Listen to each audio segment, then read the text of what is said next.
Welcome everybody to another episode of Know Your Balls, presented by Tonique.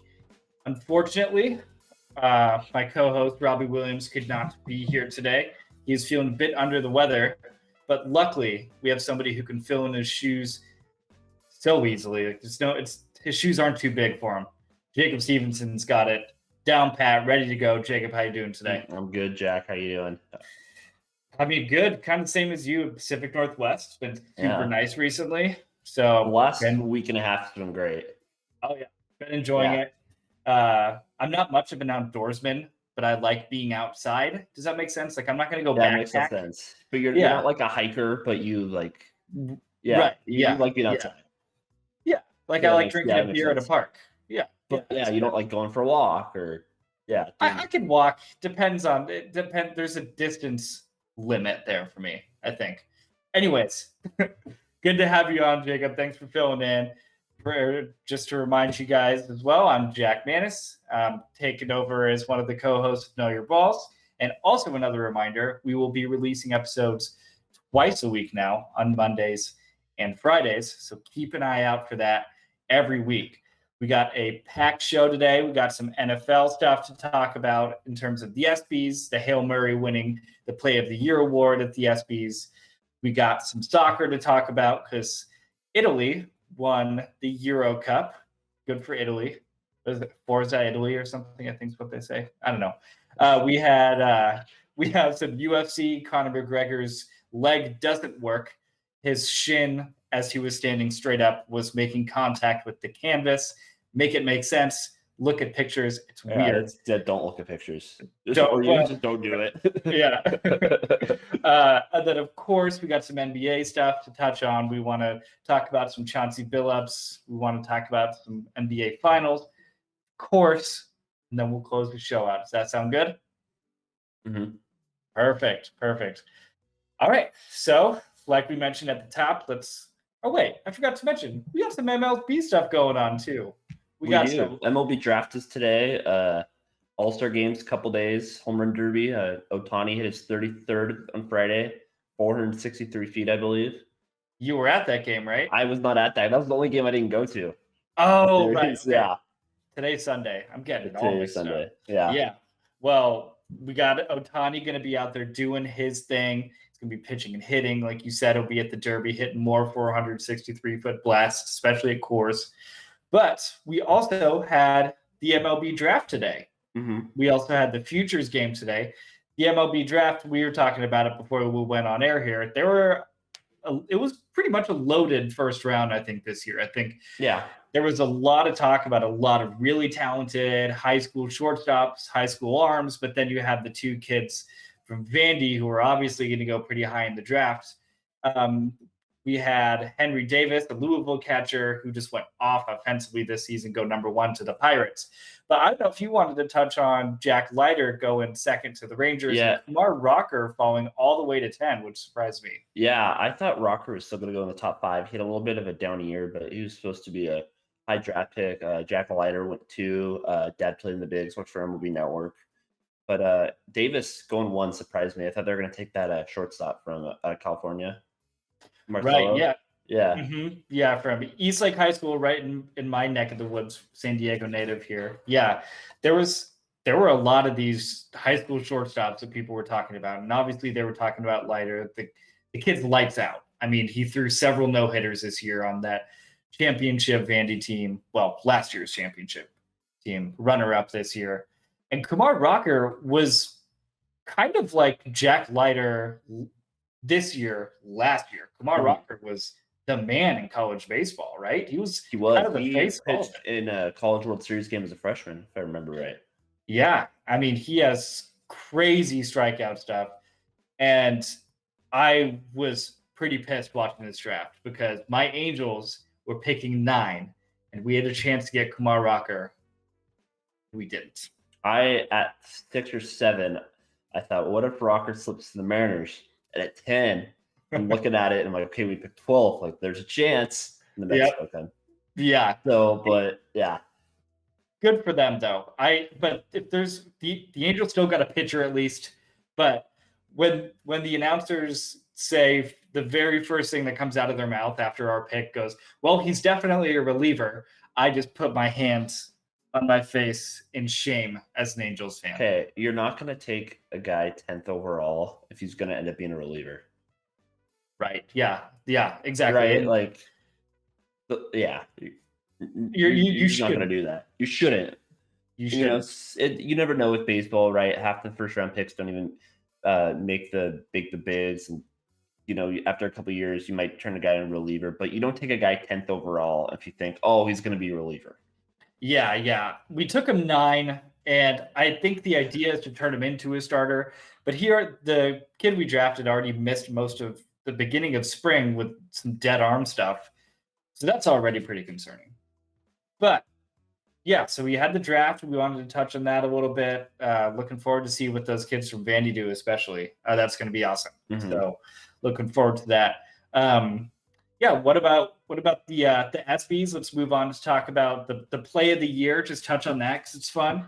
We had the Week 10 Hail Murray from Kyler Murray to DeAndre Hopkins, the 43-yard bomb in the end zone to beat the Bills. Because I was actually watching that game this morning on NFL Network. It was on like memorable games or something. And Josh Allen, I don't know if you remember this, he led them down the field, led the Bills down the field, and scored a game-winning drive essentially with like 40 seconds. Yeah, I kind of forgot about that, but he did. And then Murray comes down and throws a Hail Mary. And if I remember right, the Cardinals went on a losing streak after that. I think they might have. I think that's true. I think that sounds right. Yeah. I don't have it in front of me, but I think you're right on that. Okay, I'm gonna look. I'm gonna look. Okay, yeah. I think that's right. Yeah. Because they started off like pretty surprising at the beginning of the season and towards midway through the season. But they went on a pretty bad skid towards the latter half of the year. And I'm pretty sure you're correct. They lost 3 in a row because they played the Seahawks right after. They lost to the Seahawks. They lost 3 in a row. They won 2 in a row, and then they lost 2 to the end of the year. And the 2 teams they beat in that stretch were the Giants and Eagles. So there you go. Yikes. The NFC least. Yeah. That's not too hot. So yeah, they lost 5 of their last 7 after that. That's yeah. That's not great. I remember they played the Seahawks after because they kept on showing that play. Yeah. The play was awesome though. Oh, well, incredible. Well deserved. I mean, DeAndre Hopkins also, I don't think gets enough credit. I don't think any of the receivers really in the Hail Mary game get a lot of credit. It's more just it's a lucky play, it's a bomb, but it's DeAndre Hopkins, man. Yeah. I mean, doing his thing. If anybody was going to catch that, it's going to be him or a Golden Tate. Yeah. Okay. Yeah. The only two options. Well, okay. He's still playing. This is off topic, but he's still hanging around. Yeah. I mean, there are several players like that. I found out Suzuki was still playing today. I didn't know that. Kurt Suzuki is still playing for the Halos. He mostly catches Ohtani. I think I saw something that said, like, what's the sentence that you will say in 50 years? And it switched to a video of somebody who looks at a piece of paper. He's like, oh, Frank Gore's still on this depth chart. Oh, cool. Frank Gore's got a kid who's a sophomore, is a sophomore at Southern Miss, plays football. Mm-hmm. Luis Scola, I found out today, he still plays professional basketball. He's on Argentina's national team. He's 41. Found out that today. Wow. Yeah. Well, there you go.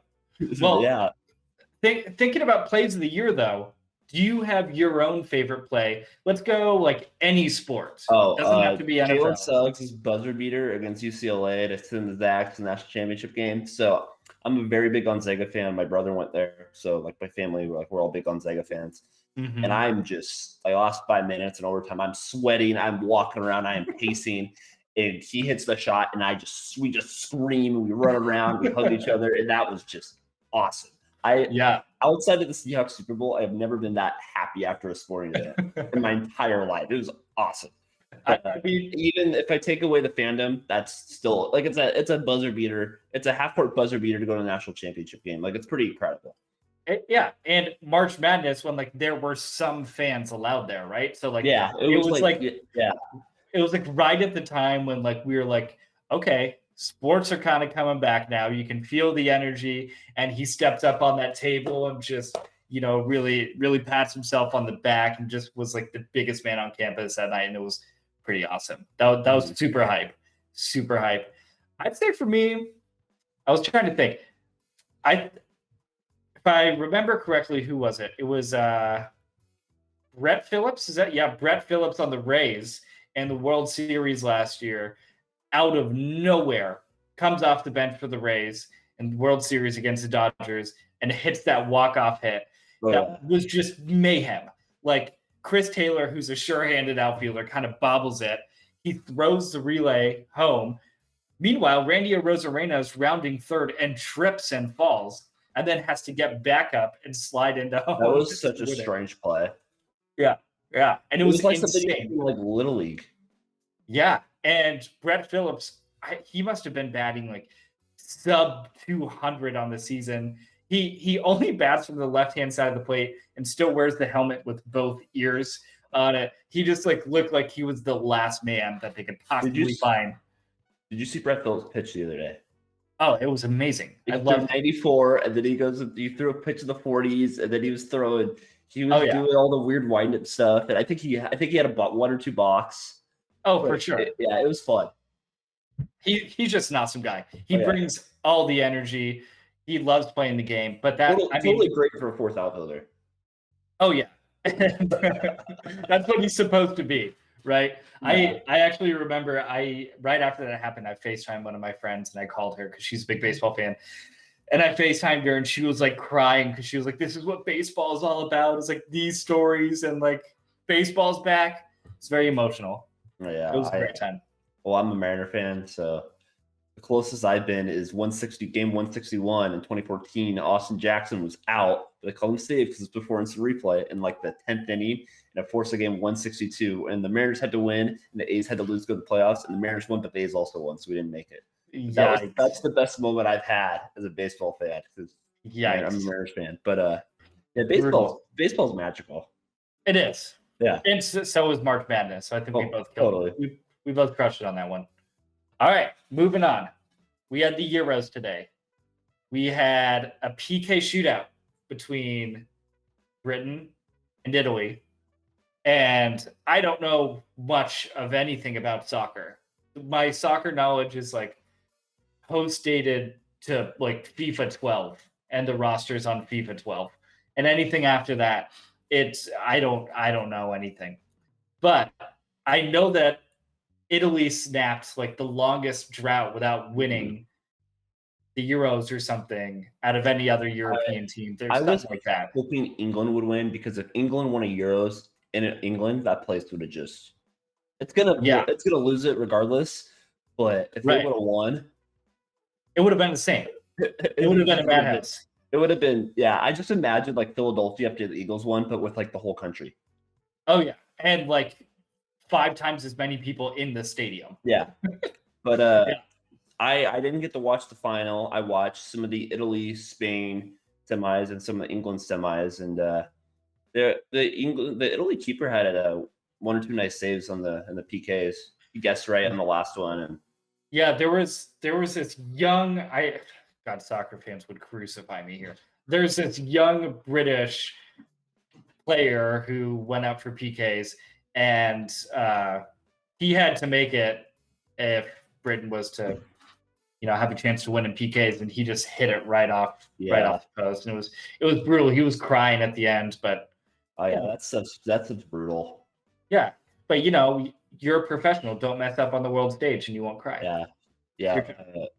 The France-Switzerland game, Kylian Mbappe was the guy who, big time player in the World Cup in 16, misses a PK, sends Switzerland the final 8, the lead 8 in the Euros. But PKs are stressful.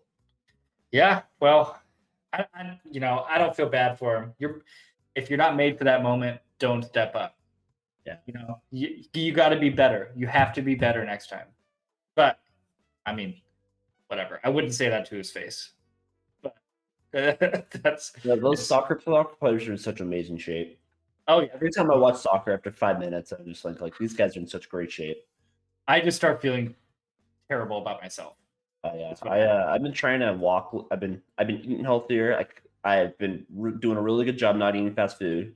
I went a That's month. good. I cut out fast food for a month, That's and I've good. been trying to walk every day. So because I'm trying to exercise more. But I could not play a soccer run. I could not play soccer again for 90 minutes. I think I'm usually good eating until like we're watching, I don't know, like a finals game or something, and I get like 3 beers, and then I'm like, all right, I want some fast food or something Yeah, terrible for myself. I just want to like send it as much as I can with like, let me treat my body terribly. Not only am I gonna drink a bunch of beer, but let's top it off with like McDonald's or KFC. So, self-sabotage.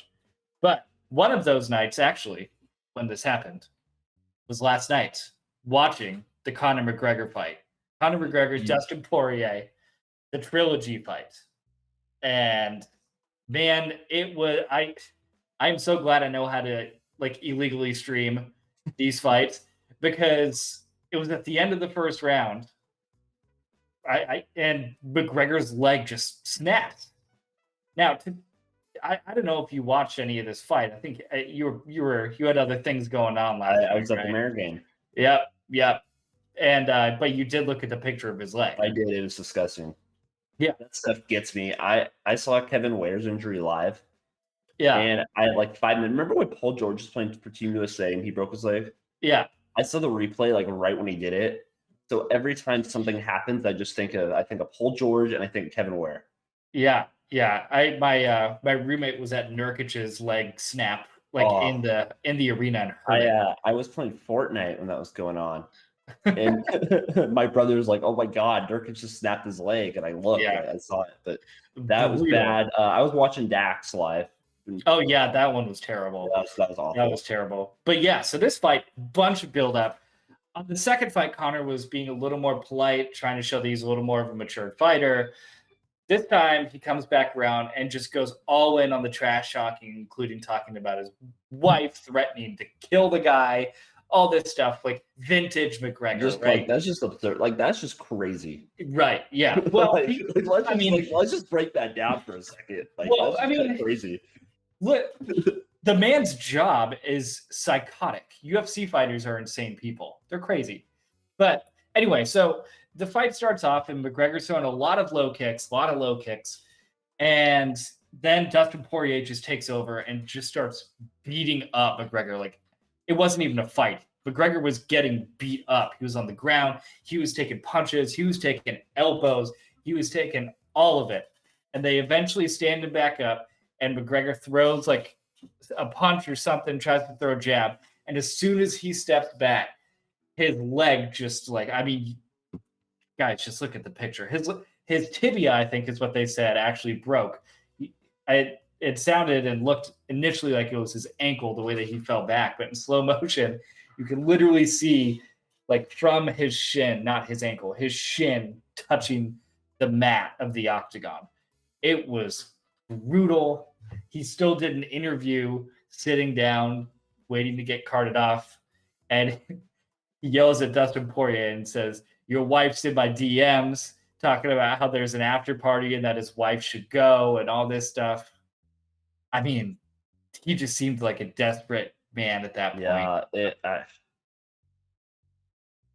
yeah. I don't know.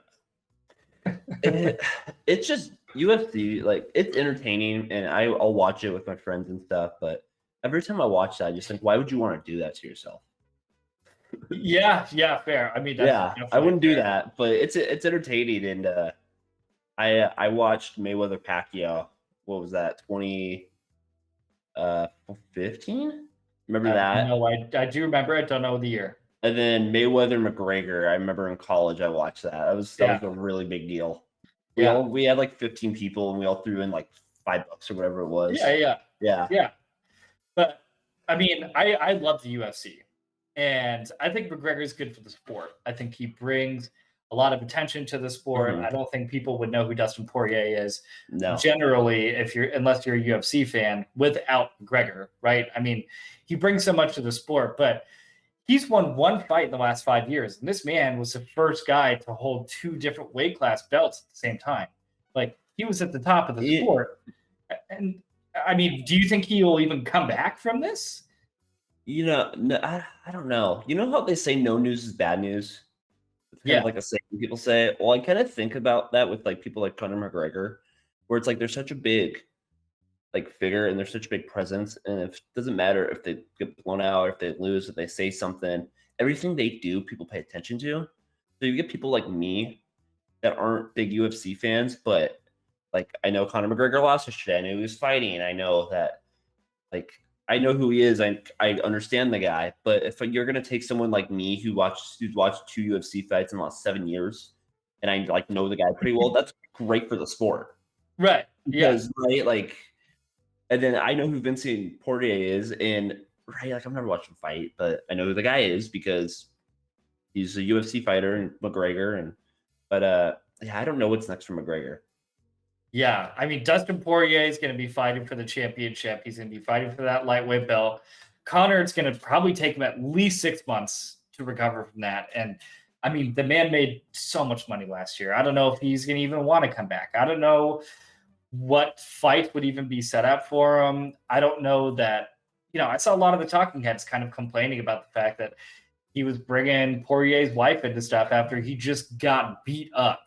Like, yeah, sure, his leg broke, and there will be McGregor fans everywhere being like, well, we don't know how it would have ended up if it weren't for that freak accident or whatever. But the dude lost a fight. He was going to lose a fight, and he's sitting on the canvas with a broken leg, calling the guy's wife out. I mean, I think people are kind of starting to get like McGregor exhaustion. It's kind of Yeah, what it seems like to me. like I like the character and I kind of like that I'm bigger, tougher, but stuff like that, it's just I don't know. It's just kind of ridiculous to me.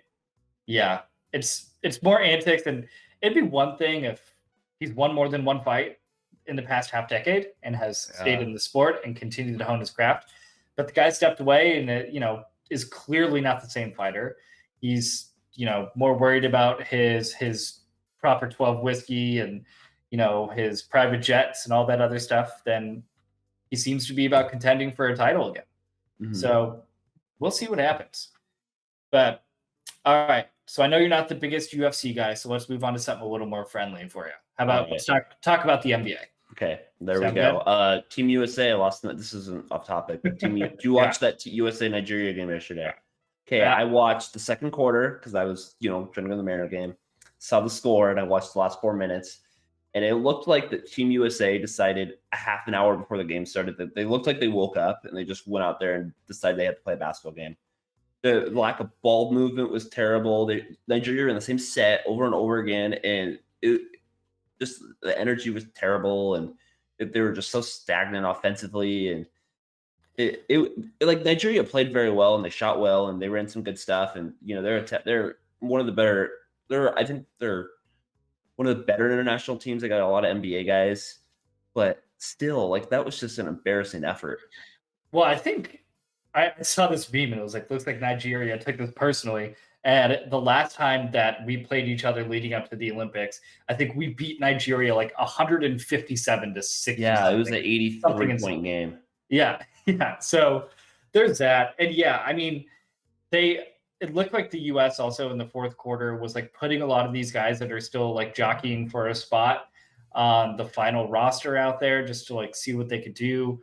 Um, yeah, I don't put too much credence on that game.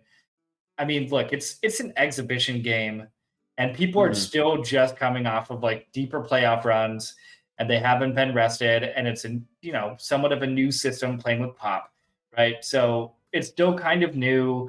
People haven't got their rest.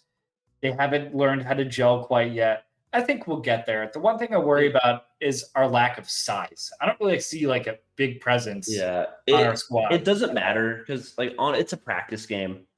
Right. And in 2016, the team didn't look super engaged, and they had a few close wins, and then they absolutely just blew out. They just destroyed. I think it was Serbia. They played in this gold medal game, but they destroyed them, and they didn't look engaged, and just the little things like their whole defense was late, and they didn't box out consistently, and just little things. But finally, did everything they're supposed to, and they were energetic, and they moved without the ball, and they just did all that stuff, and they blew out, won their gold medal game, and you can kind of turn that switch on, and it was frustrating because I'm watching them like they're by 4 and they just don't look like they care. Yeah. But again, right, it's a practice game and they're working on things and it doesn't matter. But Yeah, I mean, hopefully they turn it around. I mean, look, here's my thing. With a team with KD and Zach LaVine and Jason Tatum and Damian Lillard, I mean, I'm sorry, it's going to be really hard for me to think that team's going to lose. Like when the Olympics actually start and we've had some time to gel, etc. I'm watching this game and I'm thinking we have the best 5 players on the court, whoever we put in, and we're gonna lose. Right. Yeah. That's just all effort, right? Effort and focus, really. I think it's effort. And also Nigeria scored 20 threes. Oh yeah. 20. And so I mean that's hard. That's it's really impressive. And but yeah, they play the Team USA plays Australia in a couple of games, and I assume they'll be more ready to play Australia. It'll be after loss. Australia's got some NBA dudes. Yeah. Is Matthew Dellavedova still playing for Australia? I think so. Matisse Thybulle is playing for Australia. Okay. And Ben Simmons is not. Ben Simmons is not, but they have everybody else. Bogut retired, but they have Patty Mills, they have Ingles, Jock Landale, who's I think he had some All-American votes a couple years ago at St. Mary's. He's their center. Josh Green's on their team. He doesn't play. Josh Green from the Mavericks put Arizona. Yeah. Okay. So there'll be some dudes. Yeah, there's some dudes. Yeah. Patty Mills hit a game winner. They played Argentina the other day. He hit a game winner. So yeah. Patty Mills somehow. Vintage Patty Mills. He's somehow 32. I don't know how he's been in the league. It seems like for 15 years. Yeah.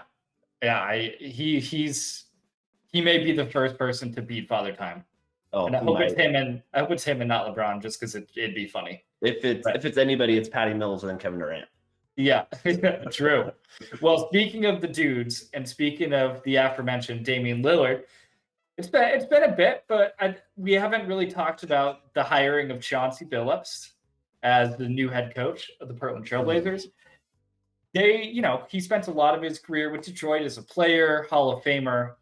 He was an assistant for 1 season with the Clippers, right? So, he was the Blazers were catching some flack just because for a multitude of reasons. One of them being he's only been an assistant coach for 1 year, and 2, there was all those allegations from back in 1997, and that kind of in conjunction with Becky Hammon in the latter stages of the interview process, I think they kind of set themselves up for a situation to be kind of sticky. They didn't handle it well in the press conference either. Somebody asked Chauncey about it and the PR shut it down. And it's just, if you have nothing to hide, you're going to answer those questions and be comfortable talking about it. But when the PR is shutting it down, it just looks fishy. And I just don't think that's a good look. But speaking of basketball, I really liked Chauncey when he worked for ESPN as the ESPN analyst. I just thought he understood, totally understood. You could tell he understood the game. He explained it well. You've heard good things about him as the Clippers coach. So it'll be interesting to see how the fit is. But it just was kind of a weird fit situation. I forget what podcast I was listening to, and either way, I wouldn't mention them because why would I give other podcasts any sort of recognition here?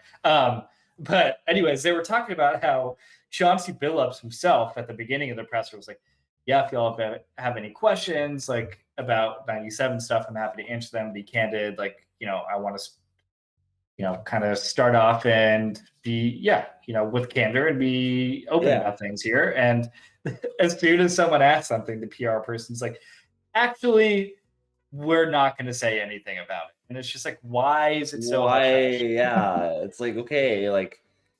If you're going to hide it, then why are you, if he didn't do anything, right, and they sold it in the civil, okay, but when you hide it and you don't want him to talk about it, it makes it look like you're hiding something, and that's bad.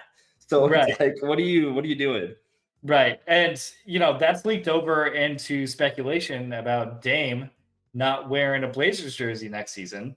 There's been a lot of fan speculation about, Dame asking for a trade or something after. I think that's the Russell Wilson thing. where he might be kind of mad that he's not winning, but he's Yeah. not going anywhere. But like something got overblown, and Damian Lillard's not going anywhere. Yeah, we have a quote here from Dame that I think kind of like takes all of those trade talks and kind of buries them 6 feet under. So Dame about this whole stuff said, quote, "There's a lot of things being said, sometimes words being put in my mouth and I haven't said anything." And he said that after USA practice on Thursday. He said, "All the people who've covered me since I've been in the NBA, they know if there's something going to be said or if I think something or have something to say, I'm going to say it and I'm going to stand on it." And I totally believe him. I would have no reason to think that he would, he could be frustrated from leaving, but Portland loves him. He's a leader of this team. They're a perennial playoff team. They're a piece away. I think if I know that the Blazers are close, and I know nothing about anything, so if I know this about that, then surely Damian Lillard, who is an all-NBA caliber player, the face of the franchise in the city that loves him, that I think he loves as well. I think the GM, the front office just got to, push the right buttons and get the right pieces in. And I think that could go a long way, not only for that team, but for Dame as well, in terms of his comfort on the team and wanting to stay long term. Jack, are you a Portland fan? I'm not. Okay. I have a couple friends from college that are big Blazers fans. Okay. And I feel like going in every year, they have a solid team. Lillard's good. Nurkic and McCollum are solid players. They had nice role guys. But I think there's the teams that are contend for the championship, and there's the level teams down. And I always think they're in that other level of teams. And I know they made the Western Conference Finals one year.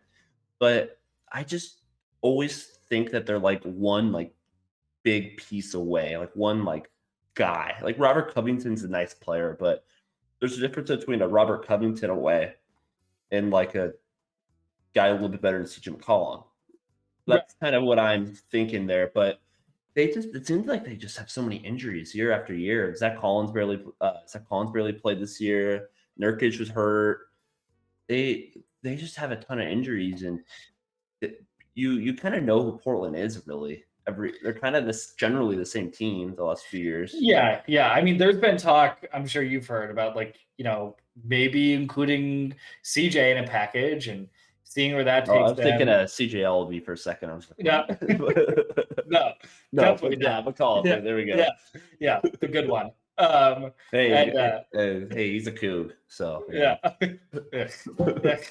But we'll see what happens there. But I think we know who they are every year because their management has done next to nothing to really take them to that next level. I think you're right, and in a couple of ways, different ways here. One, I think you're right in that they haven't changed a whole lot. You know what you're getting out of them. They're that second tier of teams that'll finish in the middle of the Western Conference, make the playoffs, and without making another move, they're not going to get over that bump to put them over the top to be a contender from just a perennial playoff, appearance every year.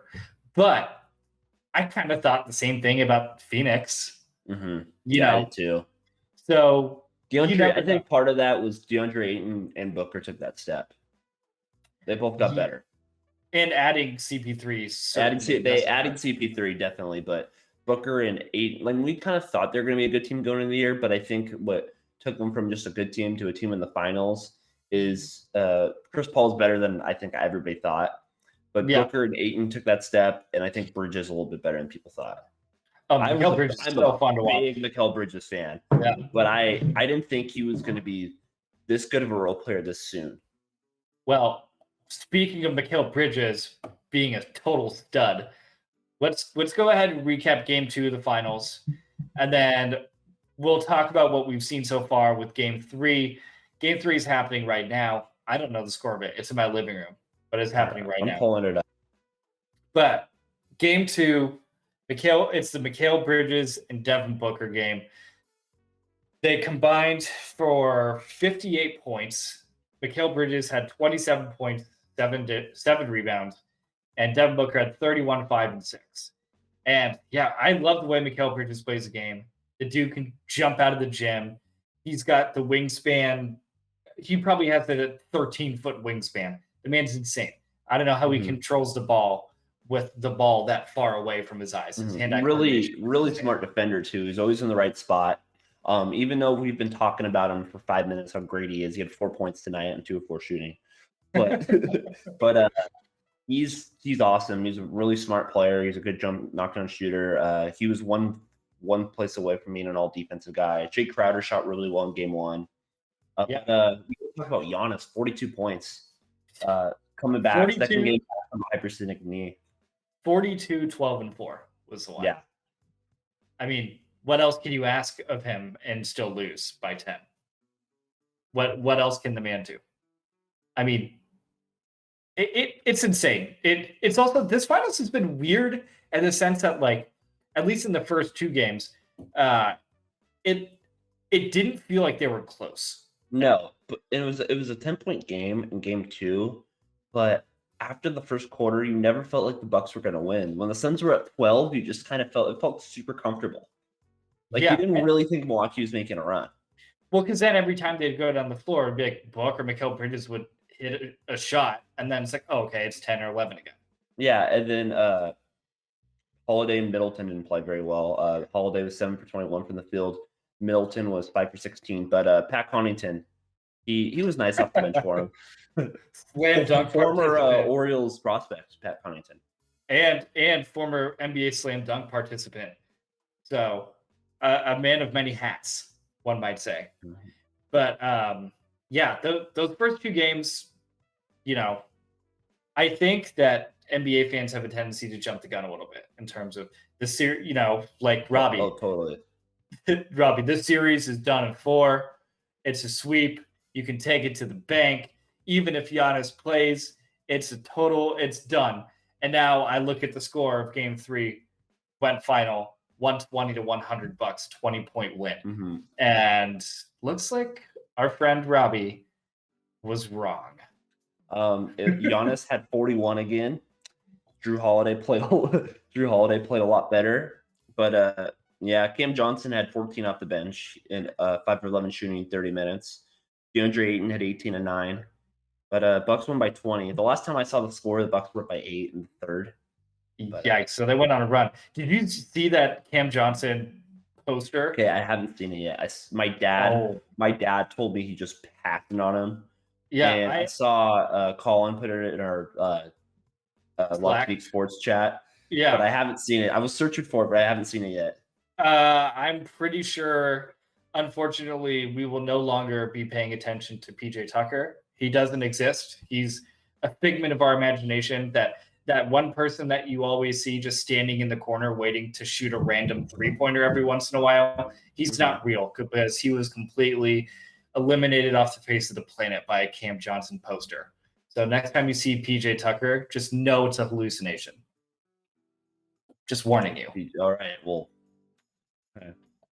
I'm just looking out for I guess I need to look at it.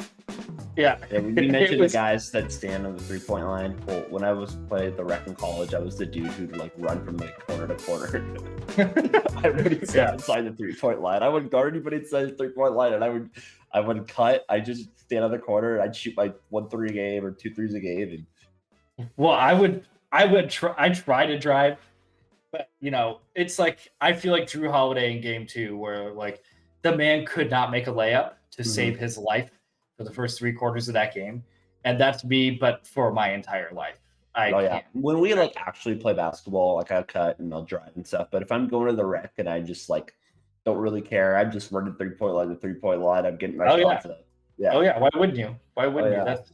I mean, you're the next coming of Joe Harris. You know, the coolest guy in the NBA, Joe Harris. Yeah. Well, what do you think about the coming games in this finals? Do you think it'll be a gentleman's sweep 4-1?